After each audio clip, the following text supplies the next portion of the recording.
and this week I'm going to be reviewing Legend of Everfree, which is the 4th edition in the Equestria Girls saga. In this movie, the main 6, or wait, Twilight's here now. Main 7? Wait, does Spike count?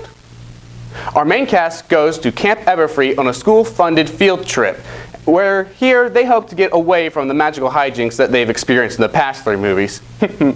Oh girls, how naive. Because of course, they do come across magic, and this magic gives them each a unique ability. And it's interesting to compare these new abilities when you look at what we've seen in the show. Rainbow Dash has super speed, and in the show, Rainbow is very talented and very skilled when it comes to flying very, very, very fast. Fluttershy can talk to animals, and in the show, this is her big thing. It's one of her defining character traits. Applejack has super strength, which can be seen greatly in episodes like Fall Weather Friends and The Mysterious Mare Duel. Rarity can make shields appear. This one's a bit different from the others, but I'm pretty sure that this has something to do with her being Radiance in the Power Ponies. Piggy Pie can make explosions with sprinkles and marshmallows, which is that supposed to be attributed to her explosive nature, or the explosive rate at which she made Pinky clones? Twilight has levitation, obviously. And Sunset can see what people are thinking and feel what they are feeling, but only if she's in physical contact with them. And Sunset's a bit of an interesting case because she's never been in a single episode of the show, and the only time we've seen her in Equestria was when she stole the element of magic from Twilight. The songs in this movie, I think, are some of the best that the Equestria Girls franchise has ever thrown at us, and in my opinion, are second only to Rainbow Rocks. Probably one of my favorite aspects of this movie is seeing Twilight and her recovery from what happened with Midnight Sparkle, and how it contrasts to what Sunset went through after she became a demon.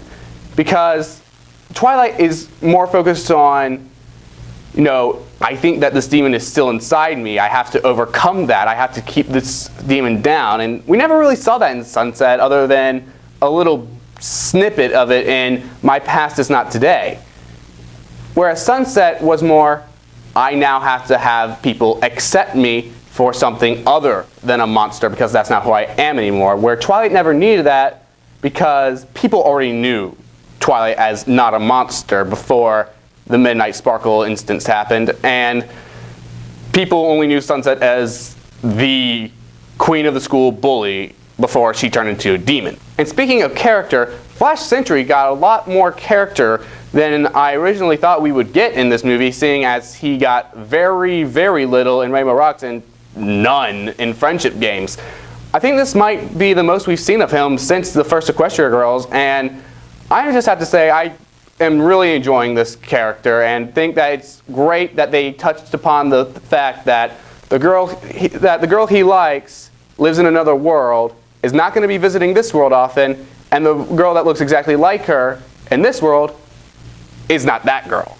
I love how they were able to tackle that. I love how Sunset is more comfortable with her surroundings in this episode and is just able to go out there and do what she thinks is best. And especially when she was able to lead others and inspire them when they were having troubles both dealing with their new superpowers and building the dock. And oh, that dock. It is officially the Apple Family Barn of the Equestria Girls verse.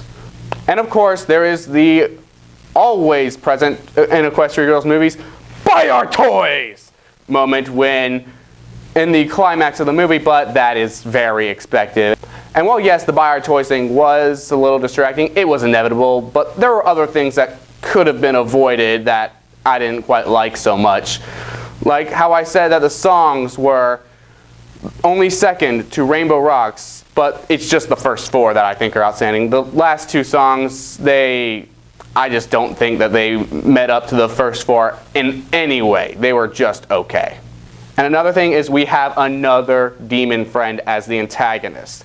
It was a cool idea in the first one, a little strange when you did it in the third one, and now it's just, okay, come on. Can we get something else? I mean, the sirens, that was clever. But now it's just, well, we need someone for them to fight. Let's turn a friend into a demon. And also, I didn't really like how Filthy Rich was portrayed in this, as in the show, he seems like a very nice, well-going guy who happens to be very wealthy. However, here, he was money, money, money! But overall, I'm going to give it a 9.6 out of 10.